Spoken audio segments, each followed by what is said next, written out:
So, these days there is quite a bit of stuff coming out of China and other places that looks like real bling, but, once you get it in your hand, it's probably not worth it. And then there's with all the DoorDash services, you put in your order, get it wrong, and so on. But would you think that the old Donald Trump grift of watches would be complete screw up? Of course you wouldn't.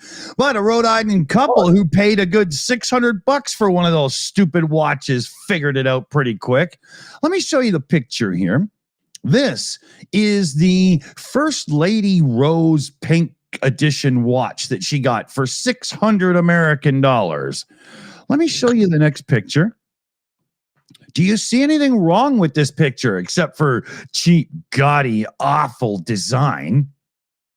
No, it looks perfectly fine to me. Well, that's how it should be spelt. But the T is missing. It's the Rump watch.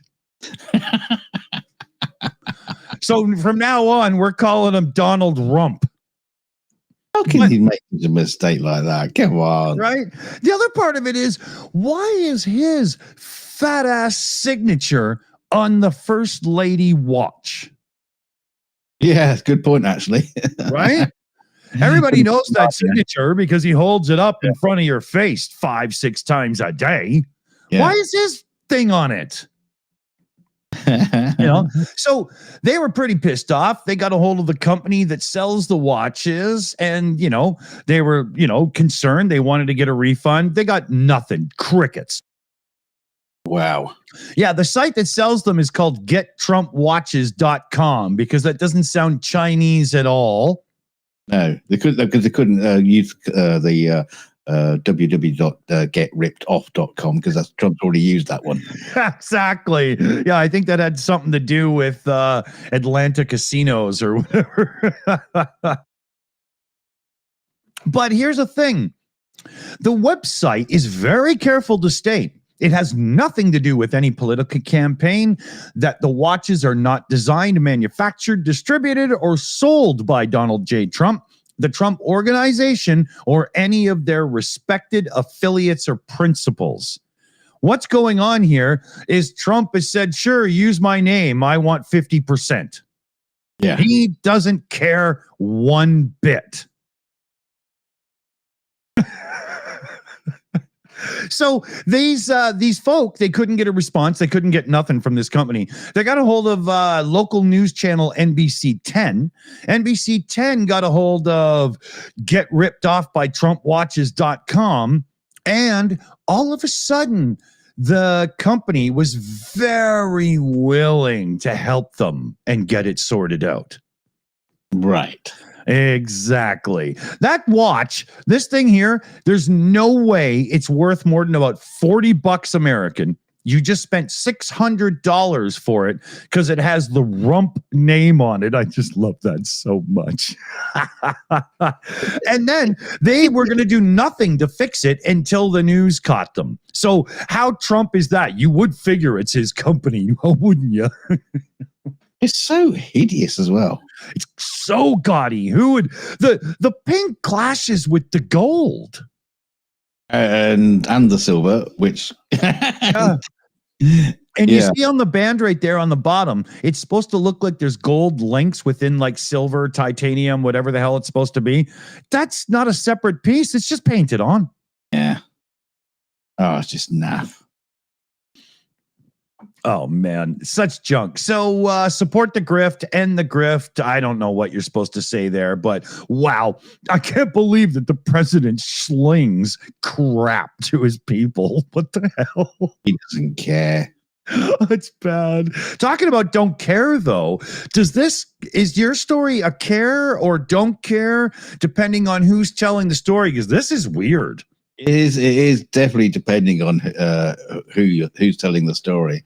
But there's a social media influencer is drawing both praise and fury after boarding a United Airlines flight with a 120-pound Great Dane service dog.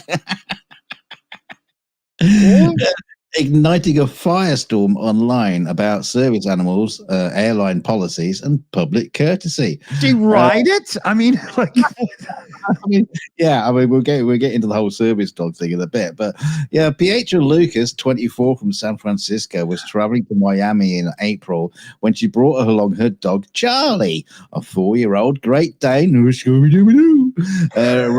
that's her service animal. What you do? Fuck it. Video she posted shows Charlie walking down the aisle of the plane, visibly towering over seats and stunning fellow passengers. There's a fucking horse in there. exactly. Some of whom are, can be seen staring in disbelief. I mean, the clip shared to Luca's Instagram has since gone viral, garnering over 1 million likes and hundreds of heated comments. Lucas told Newsweek that she normally books 3 seats for herself and Charlie to avoid inconveniencing others. And in this case, she says the flight crew even upgraded her to the front row for extra leg room. Now, the picture of that dog in that picture, he looks spaced out. Yeah, that dog smokes a lot of grass, man. Just... Yeah, well, she does have an OnlyFans. I think he's just worn out. Oh God, not another video. So, yeah, there are passengers who don't like it, and I understand that, but that's why I buy 3 seats for us. Lucas said Charlie is trained to be quiet and usually just sleeps the whole flight. Despite the effort to accommodate her dog, many viewers weren't convinced. Critics flooded the comment section, accusing her of using the service dog label as a loophole. One writing, she knows damn well that's not a service dog. Yeah, again, how? I don't know. I don't know what the classification is. Well, but as it pertains to service dog, he's got his vest, his thing on, and everything. Like, he looks like a service dog, just giant sized, right? Yeah, like twice the size of her. Yeah, maybe it's the security. I don't know. Don't touch the merchandise. Not for $50, you don't. Slammed the move as selfish and inconsiderate. People and children walk by on a flight. What if the dog doesn't like that? This is just entitled behavior, says the entitled person making a comment. Good point. Some even questioned Charlie's well-being. A long-time Great Dane breeder commented that the dog appeared to have had a bad left hip, and warned against making him lie on hard surfaces like plain floors. Okay. Still, many users came to Lucas's defense, saying that they'd rather sit next to that dog than any of these fucking now bastards in the So dogs aren't luggage, one supporter said, and another said, I'd be mad if you didn't sit next to me. Others noticed that the irony of the airline restrictions, pointing out that you can't bring a 4-ounce bottle of shampoo, but you can bring a horse-sized dog on board, unless, well, that's because the dog's not an explosive, isn't it? Or is it? Don't shake him. You can't bring guns onto a flight, but you can take a dog. How dare you? Yeah, unfortunately, the dog's actually trained to fly airplanes, so he's actually a terrorist waiting to happen. The stories also reignited long-running debates about air travel. Fuck the story. Forget the rest of the story. I mean, the dog just lies down quietly at her feet.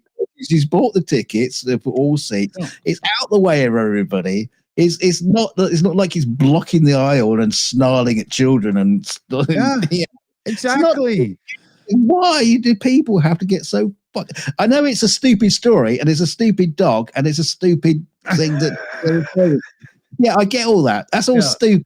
Yeah. But the dog hasn't done anything wrong. I know. The only legitimate concern I could see here is that by her buying 3 tickets to accommodate the very large dog, there could be somebody that goes, but I really needed to get on that flight, and she has 3 tickets. I could see that becoming an issue. But arguing whether the dog's a real service dog, this woman's not going into 7-Eleven for a freaking hot dog. She's on an airline. I'm sure they checked and confirmed that it's a real service dog, you moron whiners.